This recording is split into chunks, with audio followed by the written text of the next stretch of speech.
하박국 2장 9절로 20절 말씀. 재앙을 피하기 위하여 높은 데 깃들려고 하며 자기 집을 위하여 부당한 이익을 취하는 자에게 화 있을진저. 네가 많은 민족을 멸한 것이 네 집의 욕을 부르며 네 영혼에게 죄를 범하게 하는 것이 되었도다. 담에서 돌이 부르짖고 집에서 널보가 응답하리라. 피로 성읍을 건설하며 불의로 성을 건축하는 자에게 화 있을진저. 민족들이 불탈 것으로 수고하는 것과 나라들이 헛된 일로 피곤하게 되는 것이 만군의 여호와로 말미암음이 아니냐. 이는 물이 바다를 덮음같이 여호와의 영광을 인정하는 것이 세상에 가득함이니라. 이웃에게 술을 마시게 하되 자기의 분노를 더하여 그에게 취하게 하고 그 하체를 드러내려 하는 자에게 화 있을진저. 네게 영광이 아니요 수치가 가득한적 너도 마시고 너의 할례 받지 아니한 것을 드러내라. 여호와의 오른손의 잔이 네게로 돌아올 것이라. 더러운 욕이 네 영광을 가리리라. 이는 네가 레바논의 강포를 행한 것과 짐승을 죽인 것 곧 사람의 피를 흘리며 땅과 성읍과 그 안의 모든 주민에게 강포를 행한 것이 네게로 돌아오리라. 새긴 우상은 그 새겨 만든 자에게 무엇이 유익하겠느냐.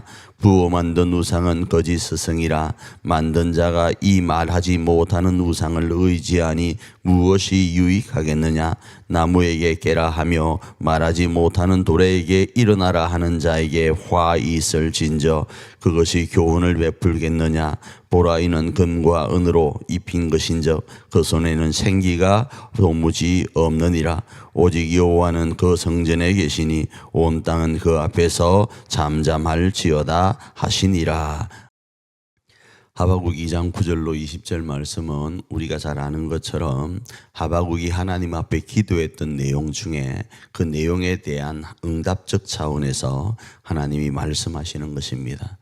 하박국이 하나님 앞에 질문했던 것은 죄 많은 이 바벨론 갈대아인들이 정말로 멸망하는가? 왜 그들은 우리보다 상대적으로 악한데 이렇게 기세등등 한가에 대한 질문이었습니다. 자, 거기에 대해서 오늘 본문에서는 하나님께서는 화 있을진저라는 것을 통해서 이 갈대아인은 반드시 멸망한다를 이야기하는데 그 내용이 네 가지로 나누어서 이해할 수 있습니다. 하나는 죄는 짓되 심판을 피하기 위해서 높은 왕국을 세우는 사람은 반드시 멸망하고 화가 있다라는 거예요. 왜 그런가? 세울 때 남의 눈물 위에다가 세우고 그들의 눈물로 개선가를 부르는 거예요. 남이 그렇게 아파하는데 자기들은 희희낙낙거리는 거예요. 두 번째로는 어떤 것인가? 고된 노동으로 이렇게 일하는 사람들을 억압하는 거예요. 어느 정도로 억압하는가 하면 그 고된 노동 가운데 보상을 줘야 될 거 아니겠어요? 그 보상을 칼로 보상하는 거예요. 채찍으로 보상하는 거예요. 성경은 또 이렇게 말씀합니다. 하루 일당을 그날 주라고 이야기를 하고요. 어떤 일을, 노가다 일을, 노동 일을 할 때에 안전 펜스를 설치하지 않은 자는 화가 있다 말씀을 해요. 일을 부릴 때도 그러해야 된다고 말씀을 하는데 이들은 고된 노동을 하고 있는 이들을 칼로 보상하고 채찍으로 보상한다 이겁니다. 세 번째로는 겉과 속이 다른 몰인정한 사람에 대해서 화가 있다 말씀을 하는데 자신의 욕구와 자신의 어떤 그 화남을 채우기 위해서 상대편의 그에게 술을 먹게 해서 그들의 치부, 하체가 드러나도록 하는 일들을 행하는 사람들에게 화가 있다 말씀을 하면서 너희들 또한 하나님 안에서 너희 할례 받지 못한 하체가 드러나도록 하겠다. 오늘 본문은 그렇게 말씀을 합니다. 네 번째로는 어떤 자가 화가 있는가? 우상 숭배자들에게 화가 있다 말씀을 합니다. 우상 숭배는 무언가 하나님을 모욕하는 가장 직접적인 행위입니다.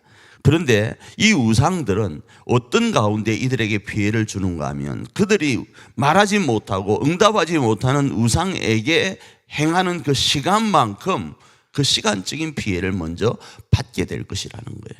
그런데 그 우상과는 다르게 여호와 하나님은 살아계셔서 반드시 역사하신다라는 거예요.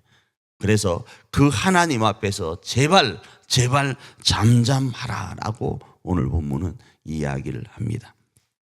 이 말씀을 오늘 우리의 삶에 어떻게 적용할까요? 이런 어떤 부분들이 우리에게는 없다 이야기할 수 있습니다. 그런데 오늘 본문에서 여호와 하나님에 대해서 가장 강력하게 두 가지를 이야기하는 부분이 있습니다. 14절에 이는 물이 바다를 덮음같이 여호와의 영광을 인정하는 것이 세상에 가득함이니라 라는 이 말씀 하나하고 20절입니다. 오직 여호와는 그 성전에 계시니 온 땅은 그 앞에서 잠잠할지니라 라는 말씀으로 오늘 이 부분을 적용해 가길 원합니다. 물이 바다를 덮음같이 여호와의 영광은 어디나 있음을 기억하기를 원합니다.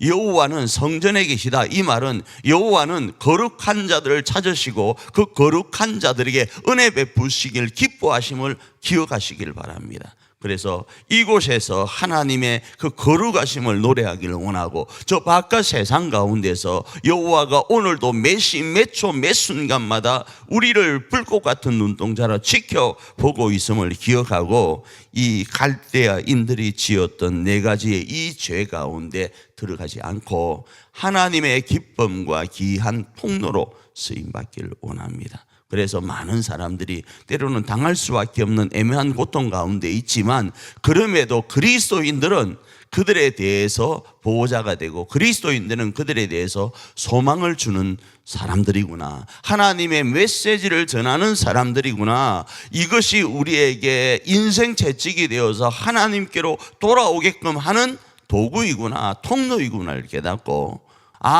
그리스도인들은 이런 하나님의 사신이구나를 깨닫는 역사가 있기를 원하고 그 통로로 우리가 쓰임받아 하나님의 기쁨이 되기를 축복합니다.